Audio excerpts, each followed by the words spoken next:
በመጨረሻ ማንንም ያልጠበቀው ሆነ። ጦሩ ነቅሎ እየወጣ ነው። እርምጃው ድንገተኛና ያልታሰበ ሆኗል።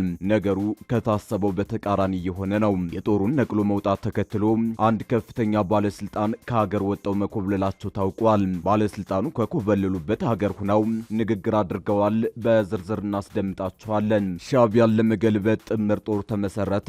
ኢሳያስ የማያልፉት እሳት ደጃቸው ደርሷል። ባዳሎ ቤተ መንግስት ከባድ ወጀብ እየነፈሰ ነው። አሰብ አፍንጫ ስር በቡሬ ሻዕቢያን ለመገንደስ አዲስ ጥምር ጦር መመስረቱ አዛውንቱን አምባገነን ያስደነገጠ ሆኗል። እንመለስበታለን። የግብጽ ነገር እያደረ ጥሬ ሆኗል።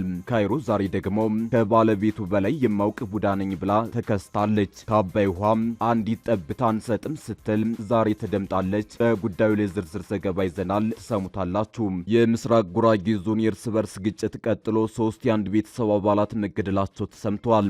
ግጭት ባልተለየው አካባቢ ባለፉት 2 ሳምንታት ብቻ በተለያዩ ቀናት በደረሱ ጥቃቶች 11 ሰዎች ሲገደሉ ሌሎች 10 ሰዎች ደግሞ መቁሰላቸው ተሰምተዋል። በዝርዝር ይዘነዋል፣ እናስደምጣቸዋለን። አክብሮታዊ ሰላምታችን በያላችሁበት የዓለም ዳርቻ የረሳችሁ የተወደዳችሁ የአንድ አፍታ ሚዲያ ቤተሰቦች ከአንድ አፍታ ለአሁኑ መደመጥ አለባቸው ያልናቸውን ዜናዎች ወደ እናንተ የምናደርስበት ሰዓት ላይ ተገኝተናል። አብራችሁን ትቆዩ ዘንድ ግብዣችን ነው።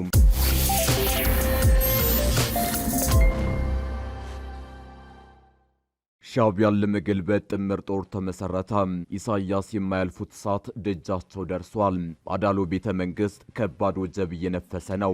አሰብ አፍንጫ ስር በቡሬ ሻዕቢያን ለመገንደስ አዲስ ጥምር ጦር መመስረቱ አዛውንቱን አምባገነን ያስደነገጠ ሆኗል። የኤርትራ ተቃዋሚ ድርጅቶቹ የኤርትራ አፋር ብሔራዊ ጉባኤና ቀይ ባህር አፋር ዲሞክራሲያዊ ድርጅት አብሮ ለመታገል የሚያስችላቸውን የትብብር ስምምነት ተፈራርመዋል። ስምምነቱ ሻዕቢያን አሸብሯል። ሁለቱ የኤርትራ ተቃዋሚ ድርጅቶቹ አዲስ አበባ ውስጥ በተፈራረሙት ስምምነት የጋራ ግብ ማስቀመጣቸውንም አስታውቀዋል።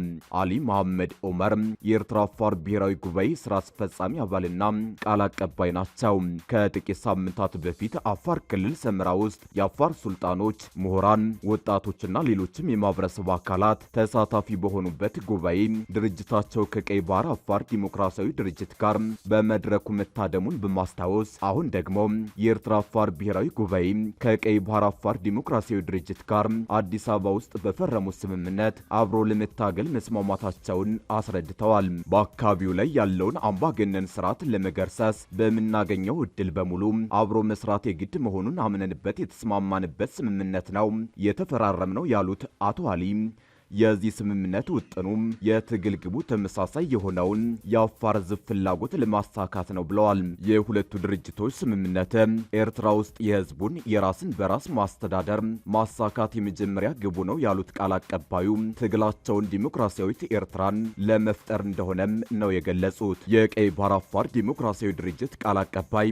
አቶ ነስረዲን አህመድ አሊ በበኩላቸው በቅርቡ በሰመራ ከተደረገው ህዝባዊ ኮንፈረንስ መረዳት የተቻለው ለሶስት አስርተ ዓመታት የተለየ ጭቆና ውስጥ ነበር ያሉትን የቀይ ባህር አፋር ዲናክሊያ ህዝብ ይፈጸምበታል ካሉት ጭቆና እንዲወጣ ህብረት በማስፈለጉ ወደ አንድ መጠናል ሲሉም ገልጸዋል። እኛ ሁለቱም የፖለቲካ ኃይሎች የቀይ ባህር አፋር ተወላጆች እንደመሆናችን ልዩነት እንኳን ቢኖር ወደ አንድነት በሂደት ውስጥ መምጣት እንዲቻል በማሰብ ነው ያሉት አቶ ነስረዲን የህዝቡን ፍላጎትም ጭምር መሰረት በማድረግ ብሎም ለሌሎች በትግል ውስጥ ለሚገኙ ድርጅቶች አብነት ለመሆን ለአንድ ግብ ስምምነት ፈጥረናል ብለዋል። በኤርትራ ዲሞክራሲያዊ ያሉትን ስርዓት በመገንባት የህዝቡን የራስን እድል በራስ የመወሰን ዲሞክራሲያዊ መብት ማረጋጋት የትግሉ ግብ ነው ያሉት አቶ ነስረዲን አክለውም ከፖለቲካዊ ግቦቻቸው ለመድረስ አንድነት በማስፈለጉ የትብብር ስምምነት መፈረማቸውንም አስረድተዋል።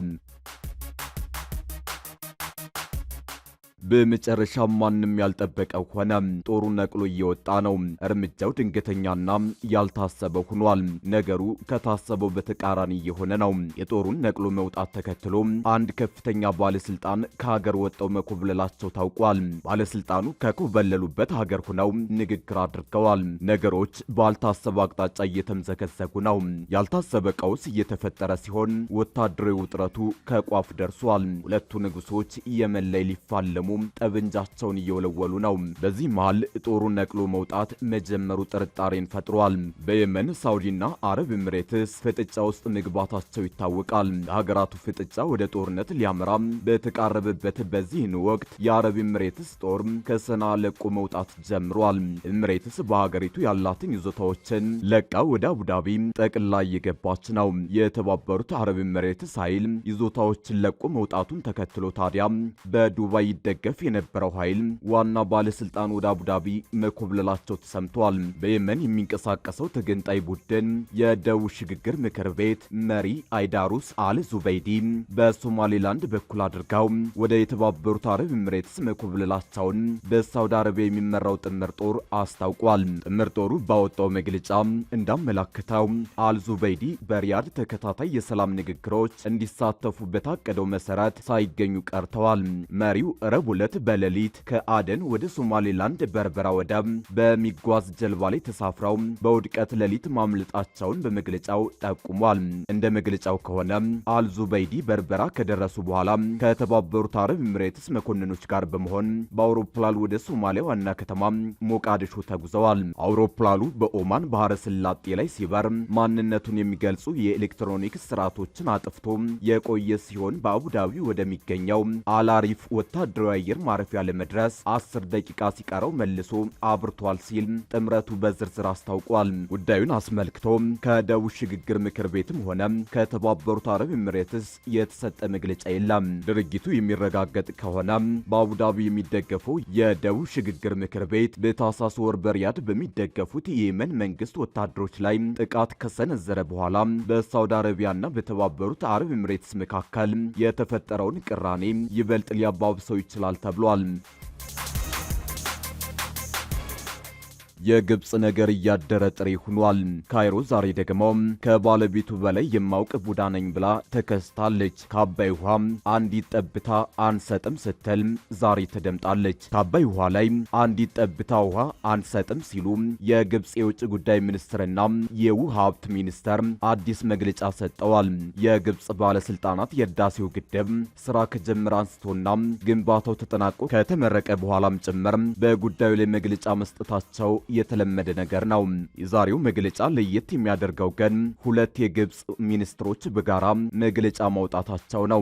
እነዚህም የውጭ ጉዳይ ሚኒስትሩና የውሃ ሀብት ሚኒስትሩ ናቸው። ሚኒስትሮቹ በጋራ ባወጡት በዚህ መግለጫ ግብጽ ከአባይ ተፋሰስ ሀገራት ጋር ያላትን ግንኙነት መገምገማቸውን አስታውቀው ከቅርብ ጊዜ ወዲህ አባይ ተፋሰስ ኢኒሺየቲቭ አማካኝነት የተደረገውን ምክክር ጠቅሰዋል። በኢኒሺየቲቭ አማካኝነት የአባይ ተፋሰስ ሀገራት ወደ አንድነት እንዲመጡ የበኩላቸውን ጥረት ማድረጋቸውን ገልጸው ግብጽ ከሁሉም የአባይ ተፋሰስ ሀገራት ጋር በትብብርና ለጋራ ጥቅም ለመስራት ቁርጠኝነቷን ማሳየቷን አስረድተዋል። ጨምረውም በዚህ የትብብር ልማት ጥረቶች የግብጽን የውሃ ደህንነት ሊያዳክሙ የሚችሉ ወይንም ድንበር ተሻጋሪ ወንዞችን በተመለከተ ዓለም አቀፍ ሕግን የሚጥሱ እንዳይሆኑ ልዩ ትኩረት እንደተሰጠውም ጠቅሰዋል። ሚኒስትሮቹ ጨምረው ይሁንና በምስራቃዊ አባይ በኩል ዓለም አቀፍ ሕግን የጣሱና የተናጠል ፕሮጀክቶች እየተከናወኑ መሆናቸውን አጥብቀን እናወግዛለን ያሉ ሲሆን በድንበር ተሻጋሪ ወንዞች ላይ ዓለም አቀፍ ሕግን ማክበር እንዲገባ አሳስበዋል። በመግለጫቸው የግብጽን ውሃ ደህንነት ለመጠበቅና በተፋሰሱ ዙሪያ ያሉ የልማት ፕሮጀክቶችን ለመከታተል የውጭ ጉዳይ ሚኒስትርና የውሃ ሀብት ሚኒስትር በቅንጅት መስራታቸውን እንደሚቀጥሉም አስታውቀዋል። ግብጽ በአባይ ተፋሰስ ሀገራት ላይ ለልማትና ለአቅም ግንባታ ያወጣቸው አጠቃላይ ወጪ አሁን $100 ሚሊዮን መድረሱን የጠቀሱት ሚኒስትሮቹ ጨምረው ይህንን ሁሉ ጥረት የምናደርገው ከአባይ ውሃ ላይ አንዲት ጠብታ ውሃ ላለመስጠት ነው ማለታቸውን አህራም ኦንላይን ዘግቧል። የምስራቅ ጉራጌ ዞን የእርስ በርስ ግጭት ቀጥሎ 3 የአንድ ቤተሰብ አባላት መገደላቸው ተሰምቷል። ግጭት ባልተለየው አካባቢ ባለፉት 2 ሳምንታት ብቻ በተለያዩ ቀናት በደረሱ ጥቃቶች 11 ሰዎች ሲገደሉ ሌሎች 10 ሰዎች መቁሰላቸው ተገልጿል። በምስራቅ ጉራጌ ዞን ምስራቅ መስቃን ወረዳ ኢንሴኖ ከተማ 02 ቀበሌ ቄራ ተብሎ በሚጠራው ሰፈር በተፈጸመ ጥቃት 3 የአንድ ቤተሰብ አባላት ሲገደሉ ሌሎች 2 ሰዎች ቆስለዋል። በማዕከላዊ ኢትዮጵያ ክልል ማረቆ ልዩ ወረዳ ሚዶሬ በተባለ ቀበሌ ከሰሞኑ በሌሊት የታጠቁ ኃይሎች ጥቃት መክፈታቸው ተገልጿል። ሁሴን ጉደታ የተባለ አርሶ አደር በማዕከላዊ ኢትዮጵያ ክልል ማረቆ ልዩ ወረዳ ሚዶሬ ጎረቤታቸው በሆኑት ያጎታቸው ልጅ መኖሪያ ቤት ላይ ባለፈው ሰኞ ሌሊት ተኩስ መስማታቸውን ለዶይቼ ቬለ ተናግረዋል። በስፍራው ሲደርሱ ያጎታቸው ልጅ ሚስት ከነ ልጇ በጥይት ተመተው መድረሳቸውን የተናገሩት ሁሴን ከቆይታ በኋላ የሁለቱም ሕይወት ማለፉን ገልጸዋል። በሌሊት በተፈጸመው ጥቃት ከእናትና ልጅ ሞት በተጨማሪም ሌሎች ሁለት ልጆቿ ደግሞ በጥይት ቆስለዋል ተብሏል።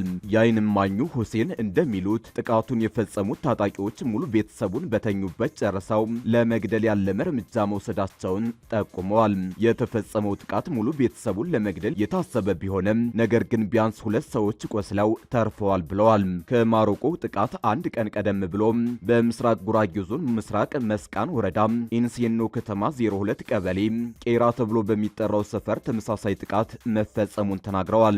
ገዳዮቹ በአካል አልታወቁም ያሉት የአካባቢው ነዋሪዎች በጥቃቱ 3 የአንድ ቤተሰብ አባላት ሲገደሉ ሌሎች ሁለት ሰዎች ቆስለዋል። በማግስቱ ሰኞ በኢንሴኖ ከተማ የተሰባሰቡ ወጣቶች ግድያውን በመቃወም ሰልፍ ለማድረግ ቢሞክሩ በጸጥታ አካላት እንዲበተኑ ተደርጓል ብለዋል። በአካባቢው ታጣቂዎች በንጹሃን ላይ እየፈጸሙ የሚገኙትን ጥቃት እንዳሳሰበው ጎጎት ለጉራጌ አንድነትና ፍትህ ፓርቲ አስታውቋል።